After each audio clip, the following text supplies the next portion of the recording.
The thud of a mechanical digger disturbs the silence of a graveyard. I'm very conscious of coming across real evil. There's real evil here.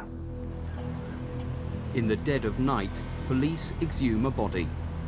It's a hard thing to go through, having a loved one dug up.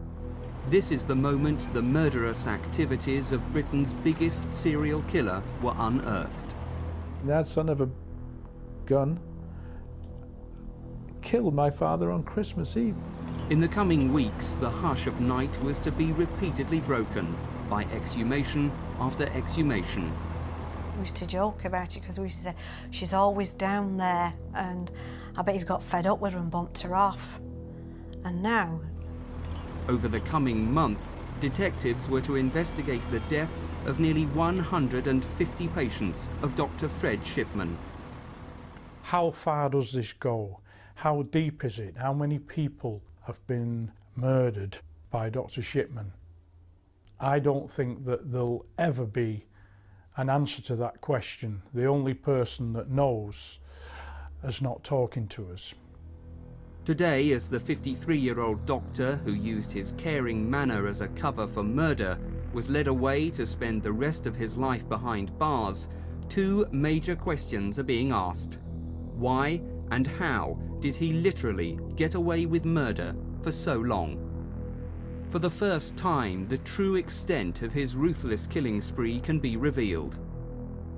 How 5 patients died inside his surgery. How he killed 8 patients in 1 month. How he murdered 6 patients in 1 street. How, to obtain the means to kill, he turned a patient into a drug addict. How he then killed that patient's father when he asked too many questions about his son's treatment. How he murdered another patient he believed had left him a small fortune. And tonight we can reveal that the man dubbed Dr. Death will, in the next few days, be charged with at least 18 more murders, making him one of the world's most prolific serial killers.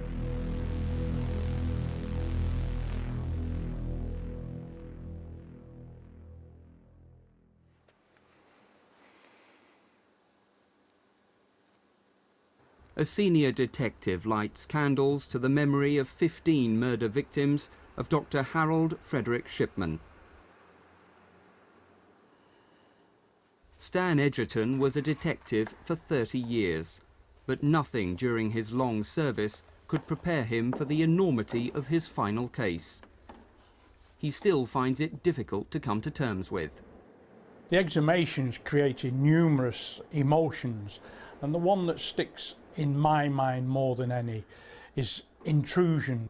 Not only were we intruding into death, we were intruding into the grief of the families. Only months away from retirement, Inspector Edgerton was asked to investigate what appeared to be a routine case, never envisaging that it would lead to him exhuming 12 bodies and arresting and charging a mass murderer.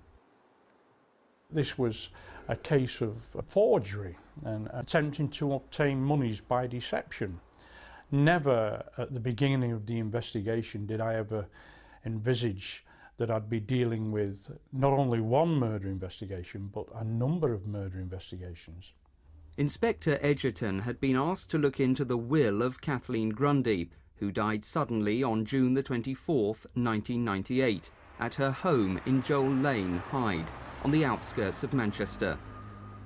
Mrs. Grundy, a former mayoress of Hyde, was well known about the town as a sprightly 81-year-old, involved in a host of social activities. She was highly respected in the area. She spent all her spare time working on behalf of other people. She ran a luncheon club 2 or 3 days a week. She worked to help the aged. She did the banking for them. She was a remarkable woman. 2 days before she died, a local firm of solicitors received a crudely typed will purporting to be from Mrs. Grundy, who they had never dealt with before. On a standard post office form, Mrs. Grundy's whole £300,000 estate was bequeathed to her doctor, Fred Shipman. 8 days later, Hamiltons received a letter informing them of Mrs. Grundy's death. They contacted her daughter, Angela Woodruff, in Leamington Spa. She realised that there must be something wrong because she is a solicitor in her own right and had in fact got a mother's will in her possession that had been made some 10 years prior to her death. Confused and alarmed, Mrs. Woodruff turned private detective and, armed with a copy of the Shipman will, she travelled to Hyde to track down the 2 people who had allegedly witnessed it. One of the witnesses was Paul Spencer. Mrs. Woodruff soon discovered how devious Shipman had been and how he tricked her mother. Sat in Dr. Shipman's surgery. There was maybe 6 or 7 other people in the surgery. Dr. Shipman popped his head round his door and asked whether myself and another girl that was in the surgery with a pram wouldn't mind witnessing a document. So, thinking nothing of it, I stood up, went into the room. There's an old lady sat in the room. I now know that lady to be Mrs. Grundy. The doctor passed me a folded over document, which he said, as he passed it, he asked Mrs. Grundy whether or not she was okay with it or something along the lines of, are you sure about this, is this okay? He indicated where I was to sign the document. The document was folded over so I couldn't read it, I couldn't see what was on the document, and being in the doctor's surgery I didn't dream of asking. I signed my name. Mrs. Grundy's signature was already on the document. I believed I was signing a medical form. I didn't for a minute believe I was signing a will. I would have expected to sign wills in solicitors' offices, not in doctors' surgeries. Mrs. Grundy believed she was signing an authorisation, giving her approval to take part in a survey on ageing for Manchester University. Shipman's greed was his undoing. Mrs. Woodruff went to the police in her hometown of Leamington Spa, who referred her complaint to the Greater Manchester Force. The file dropped on Inspector Edgerton's desk. Having spoken to Angela Woodruff, the deceased's daughter, we realised that we were opening a can of worms, and we didn't know at that stage how far it was going to go. Although it's very, very fair to say, I still didn't think at this stage that I was looking at a murder inquiry. Returning to Hyde from seeing Mrs. Woodruff, Mr. Edgerton realised that this was not the first time the police had shown an interest in Dr. Shipman. 4 months earlier, after a worried GP had expressed concerns about the high number of deaths among Shipman's patients, a secret police inquiry was ordered by the local coroner, John Pollard. Originally, I was approached by a local general practitioner in the Hyde area, and she felt that she had been signing rather more second cremation certificates than would normally be the case, where the first signature was that of Dr. Shipman. And on the basis of that, she then telephoned me and asked me to look into the matter to make sure that everything was as it should be. There were 2 possible explanations for that. One was that something untoward was happening, or the other explanation was that Dr. Shipman was just a very, very conscientious GP and happened to be in attendance with a lot of patients shortly after they died at their home address. But the concerned doctor was not the only person to notice the abnormal number of deaths being certified by Shipman. Undertaker Debbie Bambrough was another. The well-respected family firm Frank Massey & Son is the largest independent funeral directors in Hyde. We were concerned that there were too many deaths from one surgery, especially when that surgery only had one doctor. Most of the deaths seemed to fit into a pattern, usually ladies, nearly always ladies. Never anyone that had been ill, as in terminally ill. It seemed strange that nearly all the people that had died were dressed. I was ill, they're generally usually in bed with the nightwear on, but that was never the case. They were always fully dressed as if they'd just come back from shopping. It was very rare that anyone actually died in bed. It was usually sat up in a chair in the living room. Things just didn't add up. We talked about it as a family, the circumstances of the deaths. Debbie came to me one day and just said she was concerned with all these sudden deaths, which was Dr. Shipman was signing the forms for. And I sort of said there's nothing to worry about, it's just that he's old patients. And I think she had a word with another doctor about it, and then she's had another word with me. This was a couple of months later, something like that. So with that, I thought I'd go down and have a word with Dr. Shipman. When my father went to see Dr. Shipman about the concerns that we had, I think it took a lot of courage to do that. It was ridiculous. We trust a man, trust a doctor, and for us to make accusations, assumptions, to have concerns about a doctor maybe murdering people because that's what it is. I was the last one in the surgery at the time. Said to me, yes, come on in. Went in his surgery. I told him then it was a bit rather embarrassing what I'd come for, and explained to him that both myself and my daughter were a bit concerned with some of these deaths. And he didn't show any signs of shock, surprise, anything at all. He just said, oh, I'll show you. He got his book out, which is the register that he keeps a copy of the certificate that he's given to a next of kin to a deceased person, and showed me on there, and he said anybody can come and look at this book that wishes to. Our minds had been put at ease, maybe not fully, but had been put at ease by various people in authority that there was nothing untoward. We had a call off a police constable.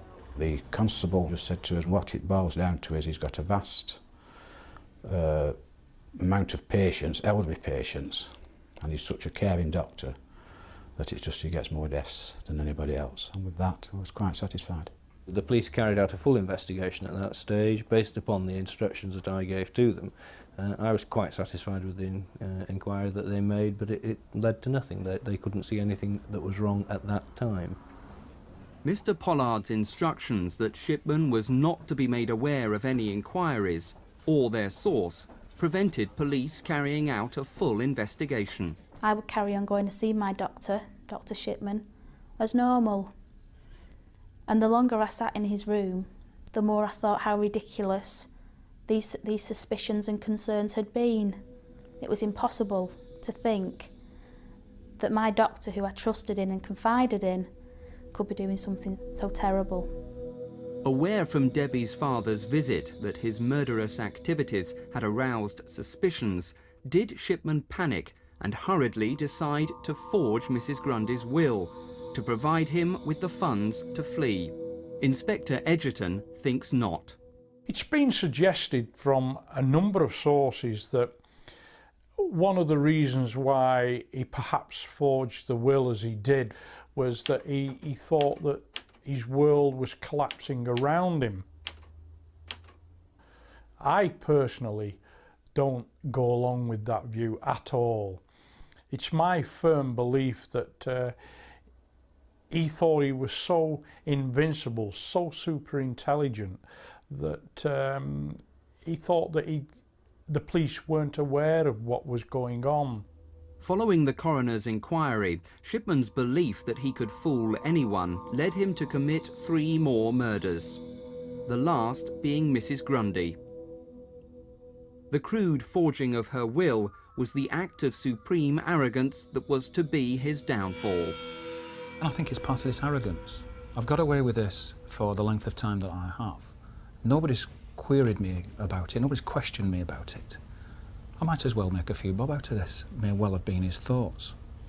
And he's proceeded to put together that will, which, when you look at it, is just an amateurish attempt.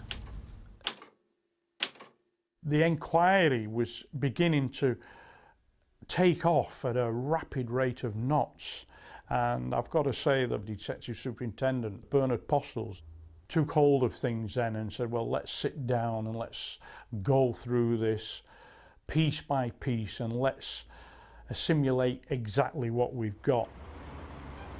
It must have made him sit up sharply in his chair when a detective inspector is suddenly talking about exhumation of bodies.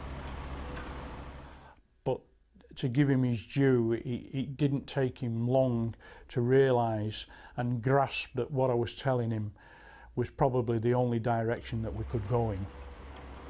In the dead of night, a month after Mrs. Grundy was buried at Hyde Chapel, Inspector Edgerton was in charge of exhuming her body. The actual logistics of doing an exhumation is a mammoth operation.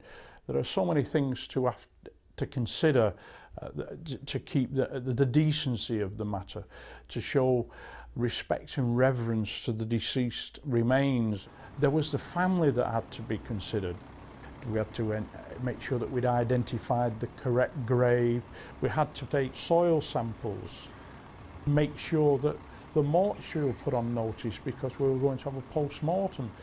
It's a strange feeling to be stood there at 3 o'clock in the morning in the pitch dark with a team of men that were going to dig up a body. Being the senior officer at the exhumations, I was also conscious of the welfare of all the staff that were there, even though some of them were not police officers, they were civilian members of support staff. I was conscious of their feelings as well.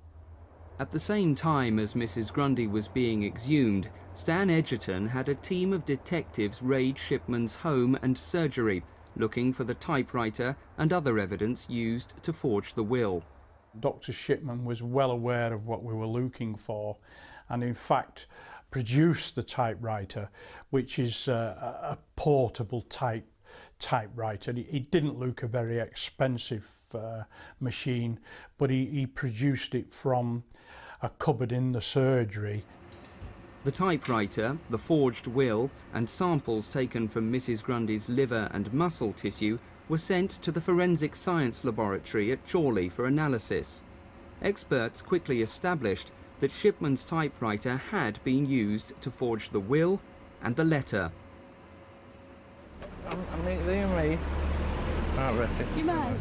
But while Inspector Edgerton waited for Mrs. Grundy's post-mortem results, he was approached by a local taxi driver who'd built up his own dossier of suspicions against Shipman, going back many years. Perhaps 24 of my customers passed away in very, very similar circumstances. All of them Dr. Shipman's patients. But people were having a call from the doctor, and within a couple of hours of him visiting them, they were passing away. John was talked out of going to the police by his wife, worried about wrongly accusing a well-respected doctor of murder. But when the investigation into Kathleen Grundy's death started, he decided it was time to act. When I approached Mr. Edgerton after Kathleen Grundy's death, and I told him that I'd compiled a list of my customers who died in similar circumstances to Kathleen, going back 6 years, he was shocked. When I questioned him and I looked into it, it was plainly evident to me that we were going to have to examine the deaths of a number of other people. Gut reaction set in, and when that was discussed by the senior management teams, we then decided that yes, we'd have to look at further exhumations. In part 2, the death of Shipman's mother and how it may have been his trigger for murder.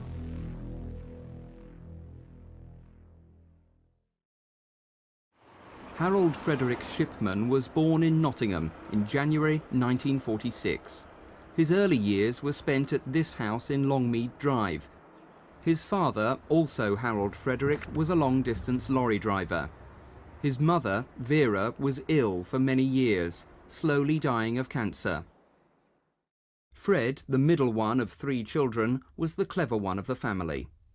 He passed his 11+ to the local grammar school, High Pavement. Although never a high flyer and in the C stream, Shipman was respected by the other boys for his sporting prowess on the athletics track and the rugby field. Seen here securing the ball in a line-out in some rare footage of a school match, Shipman is well remembered by former schoolmates. I was a friend of Fred. We were in the same year as one another. We played rugby together. He was a very, very able sportsman and notable for his rugby and also for his athletics. Fred was a very quiet, calm individual until he got on the rugby field, and then he was quite a fiery character. But as an individual off the field, very easygoing and quiet young man. Fred passed 5 O-level GCEs and went into the 6th form, only for disaster to strike. His mother died. Fred was just 17. Vera Shipman had fought a long and brave battle against cancer with ever-increasing daily injections of morphine. Some believe this early introduction to morphine and death had a lasting effect on young Fred. His reaction at the time was considered bizarre. It must have been a Monday morning that we met up and we were walking back to school. And as you do, you know, what did you do at the weekend? And I told him what I'd done at the weekend and I asked him what he'd done. And he said, oh, my mum died.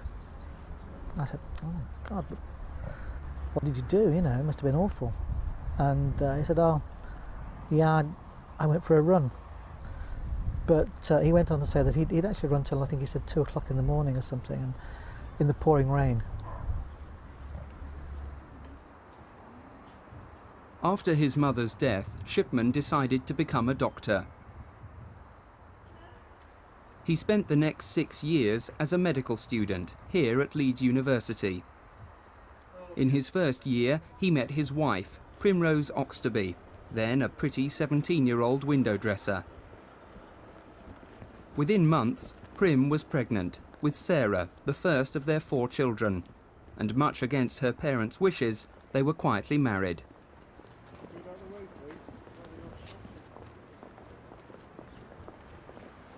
After a couple of years training as a houseman, Shipman joined a group GP practice in the Yorkshire mill town of Todmorden in the mid-1970s. He's remembered fondly for his enthusiasm. It started with a keen young man coming with the latest ideas and techniques with a great deal of enthusiasm and very much hands-on, putting it into practice and encouraging us all to do the same thing. And I think we all benefited from his sojourn with us. Despite his popularity, Fred had problems. He started having mysterious blackouts. Dr. Grieve, Shipman's senior partner at the time, remembers being called to Fred's home after he collapsed in the bath. He had 1 or 2 blackouts and was finally diagnosed by a consultant as having epilepsy and being unable to drive a car. So his wife volunteered to fill in this so that he could continue to work, which he did very efficiently. But Fred Shipman hadn't told his colleagues the truth. He was a drug addict with a huge dependency on pethidine, a painkiller used in childbirth. I mean, there wasn't any great disaster or anything. It was just he could no longer. He was a sick doctor. There he had to go. In February 1976, Harold Frederick Shipman stood in the dock at Halifax Magistrates Court and admitted 8 charges of obtaining drugs by deception and asked for 74 other offences to be taken into account. He was fined a total of £600. The court heard he obtained the highly addictive drug by over-prescribing for patients at a local nursing home and by forging prescriptions. Shipman agreed to undergo treatment at the renowned Retreat Hospital in York. Although the General Medical Council was notified, Shipman was not struck off. In 1979, free of his addiction, he applied to join a group practice in Hyde, a small Cheshire market town with a population of 60,000. At his interview, the 6 partners were impressed by Shipman, particularly his honesty that he had been addicted to pethidine. they decided to give him a second chance. Fred Shipman threw himself into local community life, both as a hard-working doctor and as a member of local organisations, like the St John Ambulance Brigade, the Scouts, and as a local school governor. He soon became so popular that he had a long waiting list of people wanting to join his panel. But in 1991, Shipman delivered a bombshell to his partners. After almost 12 years, he was leaving to go it alone in a single-handed practice, and glibly announced he was taking his 3,000 patients with him. The parting was acrimonious, but Shipman didn't care. He'd carefully planned the move for months, and within weeks opened just a few yards away in a converted shop in Market Street. Now, unsupervised, he could enjoy his secret self-indulgence: murder. And as a single-handed general practitioner, he would show them, he would show how good he was and how he could help people, and he would do things his own way. And without the breaks of working in a partnership, the constraints that daily testing yourself against colleagues has on one, perhaps that was one of the factors that led to him going off the rails. How seriously Shipman had gone off the rails only became clear when the toxicology results came back from the forensic science laboratory. I'm still amazed that the results that we got back from the forensic examination were as they were. I didn't expect that for 1 minute. The death certificate issued by Shipman recorded Kathleen Grundy had died of old age. The truth was, she'd been killed by a massive dose of morphine. Such an amount that the forensic scientist had no doubt that death would have occurred in quite a short time. She had been to visit him on the previous day to her death at around about 4 o'clock, and he made an appointment with her to go and take a blood sample the following morning. He's made an appointment to kill her. When questioned, Shipman's incredible claim was that Mrs. Grundy, at 81, was a heroin addict. What had started as a simple fraud investigation was now a full-scale murder inquiry. Information flooded in from anxious callers to special helplines, and detectives began to notice a pattern to the deaths. Bye-bye. The number of people that died at home, single women living on their own, dying within an hour or so of seeing Dr. Shipman, dying sat in a chair, dressed in the day clothes. So many of them going to the surgery and dying in the surgery. It just stretched logic to something that you could not believe. And right away we knew that we were probably dealing with one of the biggest murder investigations that one could imagine. But it was Shipman's fascination with computers that was to provide another major breakthrough for the inquiry team and help convict him. Detectives examined the deaths of nearly 150 of his patients. Checks of some of the computerised records of some of the deceased patients revealed that visits that they'd made to the surgery had been obliterated. Things that had been written in about the patient's health had been taken out, and we can only surmise that that was done because it didn't correspond with what was on the death certificate. On other occasions, visits appeared on the patient's record when in fact we believe that no visit was made to the surgery. It was as though he was building up a history that would tie in with the medical records that he wrote onto the death certificate. He was certainly covering up his tracks for something. And police computer experts soon discovered what it was.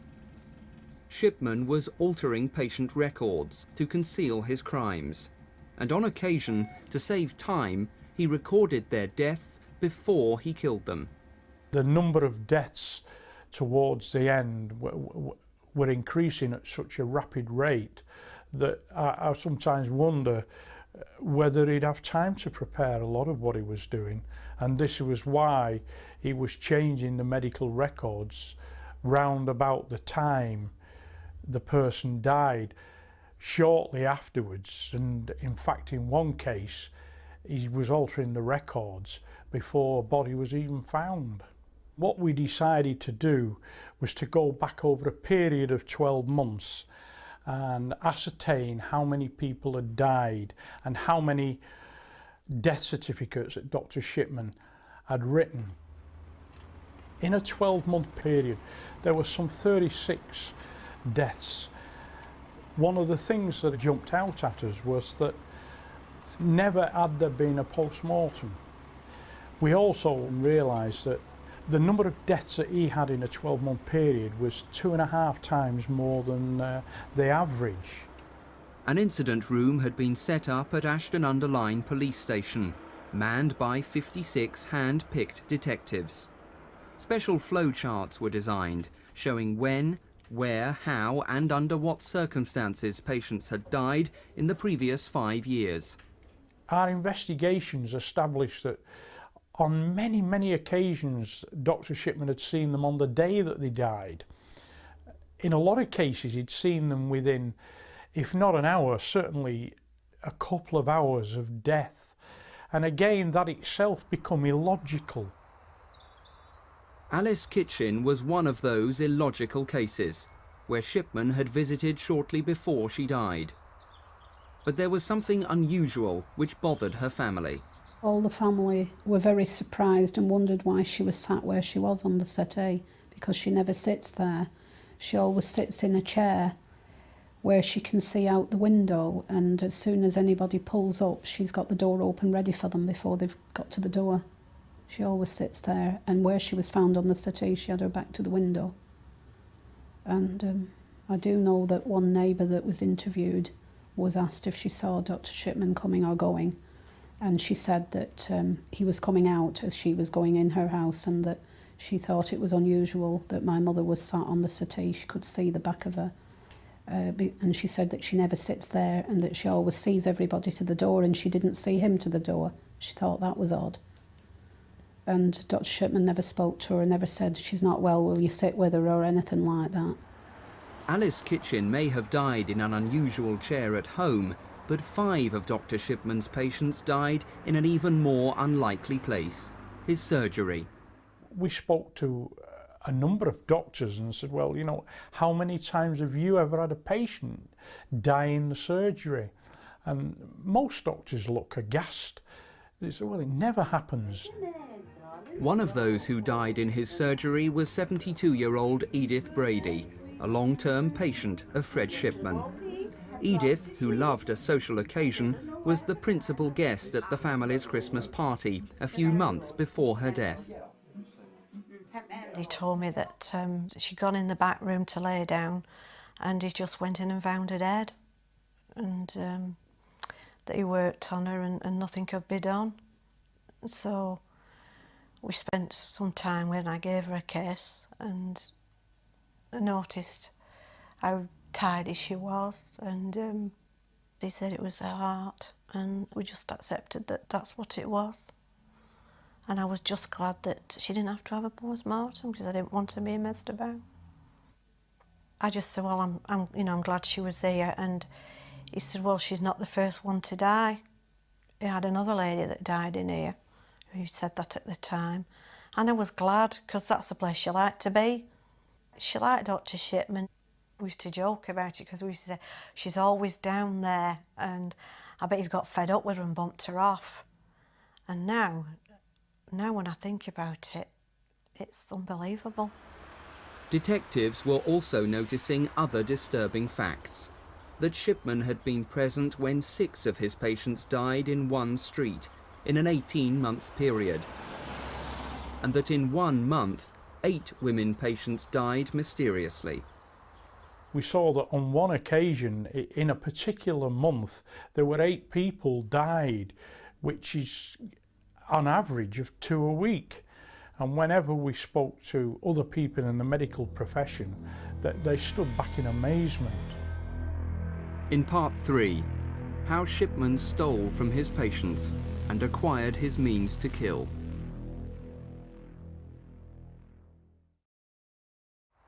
For a second time, Hyde was overshadowed by mass murder.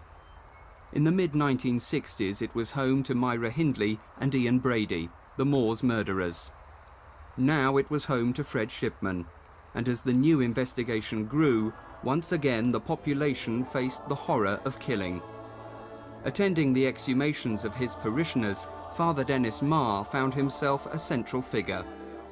The community were in shock, would be a good way of describing it, in shock. They just couldn't believe this was happening, and they didn't want to believe it.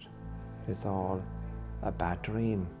On top of this feeling of shock and disbelief and a shattering of trust, people also had a sense of guilt. They had suspicions, but didn't voice them or speak of them for a number of reasons, because at the time they didn't want to upset other members of the family. But a more common factor, who would have believed me anyhow if I said this to anybody? Father Dennis vividly remembers Shipman's dismissive manner towards the grieving family of Winnie Mellor, only hours after he'd murdered her. Her daughters were in deep shock. I was very shocked myself and very saddened, because I was quite fond of Win. She was a lovely person. And the doctor came in a very brusque manner and said something along the lines of, "You were aware your mother had a heart condition." I could see the look of surprise in the daughters' faces. He followed this up by saying she wouldn't accept treatment and she wouldn't go to the hospital. The daughters now were kind of looking in amazement at him. He immediately followed this up by saying, "Do you have an undertaker?"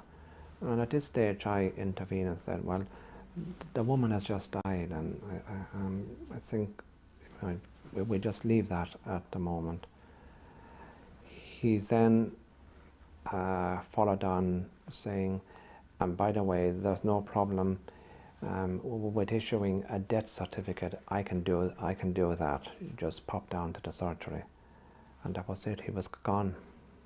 Knowing what I know now, I can certainly say he was making sure that nothing would go wrong and that there would be no element of blame in any way attached to him or any suspicion whatsoever. When detectives searched Shipman's home, they found a large number of rings and other jewellery stuffed into a bag in the garage. This habit of petty theft from his victims provoked feuds within their families. Various members of the family being questioned as to who got there first and who found Mum first and so on, and this leading to kind of suspicions all around the place. I do know also from one family that one of the women on the day of her death had been to collect her pension, which would have been in the region of I suppose 70, 80 pounds. She certainly didn't spend all that afternoon, but no money being found in her purse after she died. It may never be known how often Shipman emptied the purses of his victims for paltry sums, but from one of them he expected to inherit £60,000. Bianca Pomfret was the youngest of Shipman's victims, only 49 when he killed her. Divorced and suffering from manic depression, Mrs. Pomfret had come to depend on Dr. Shipman.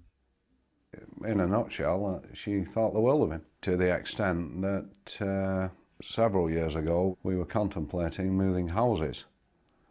And one of the reasons why we didn't move is she stressed that she would have preferred to have stayed in Tameside and under Dr. Shipman. Now I think if somebody puts the relationship that they've got with the doctor above moving on to a new form of life, got to be quite a close link. So much so that she informed me several months before her death that she was actually leaving all the monies and properties to him in a will. She also stated that she'd told Dr. Shipman this. Fortunately, I convinced her that the proper thing to do would be to leave her monies and properties to the grandchildren. I can't speculate as to why Shipman murdered Bianca, whether or not it was because of the fact that he thought he was going to benefit financially, or maybe even if she had informed him, he realised he'd been cut out of her will. I don't know. Bianca Pomfret was the fourth victim to be exhumed. In the following month, police opened 8 more graves and removed the bodies for examination. Each body contained varying high levels of morphine. But even without a body, police were able to charge Shipman with the murders of 6 patients who'd been cremated. So incriminating was the computer and other circumstantial evidence. The evidence that we were being presented with in relation to those bodies where they had been cremated was so overwhelming as far as we were concerned that we could not just put it to one side. By now, it was becoming obvious to police that Shipman arrogantly believed he'd created the perfect murder and had got away with it for years. He believed that he was able to face this thing out, that people didn't have a superior enough intellect to break down and establish the facts of what had gone on here. When he was arrested, detectives like Stan Edgerton saw that arrogance at first hand. During the course of questioning, his arrogance was to the fore all the time. Whenever I spoke to him, it was plainly obvious that he thought I was beneath him, and that he gave a distinct impression that it should be at least a superintendent that was talking to him and dealing with him. And he made that plainly obvious that I wasn't his intellectual equal. I think that he came in to be interviewed on the first occasion on the 7th of September, and having walked in through the door, he expected to be walking out around about 5 o'clock in the evening. And I think he was surprised when he was charged with murder. You could see his demeanour change, his voice changed. The arrogance was the first thing to go, and then to a certain extent he tried then to control the interview by changing the subject or trying to indicate to the interviewing officers that they didn't understand. And as we went further into the interviews and we put the forensic evidence towards him, the morphine in the body, he could not in any way explain that. The medical records, he couldn't explain again why they'd been changed. Eventually, he got more and more distressed, and at one stage actually broke down. But what really shocked hardened detectives like Inspector Edgerton was the ruthless and cynical lengths Shipman went to obtain his weapon to kill, the morphine. 2 years ago, former airline pilot Jim King was wrongly diagnosed with cancer, a week after marrying his American wife Debbie. After undergoing 3 months of painful chemotherapy, Shipman was told he'd never had cancer. But Shipman failed to pass on the good news. Instead, Shipman continued to prescribe Jim massive amounts of morphine in order to maintain a regular supply of his murder weapon. He was told on 3 separate occasions by consultants from different hospitals that I had not had cancer. I had never had cancer, but he still proceeded to do this. I know now why he did this, because the more patients that you have terminally ill, the more morphine that you can have in your stock. If you're in general medical practice and you are caring for terminal patients at home, sooner or later you can guarantee that you will acquire heroin which has been unused and which you basically do not have to account for. Jim's father, a Shipman patient, was so concerned about his son's health that he started asking questions.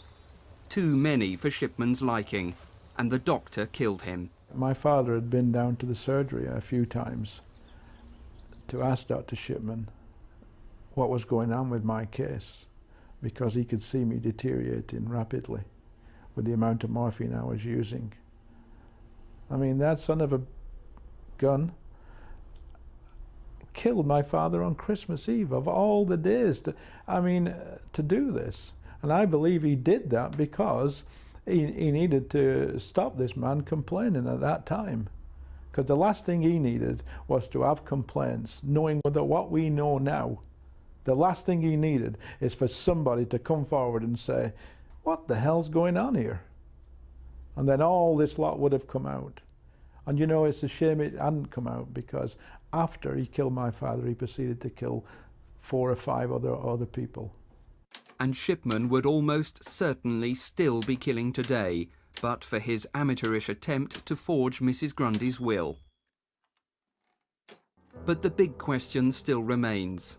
Why did a doctor dedicated to saving life murder his patients? Those close to the case have their own theories.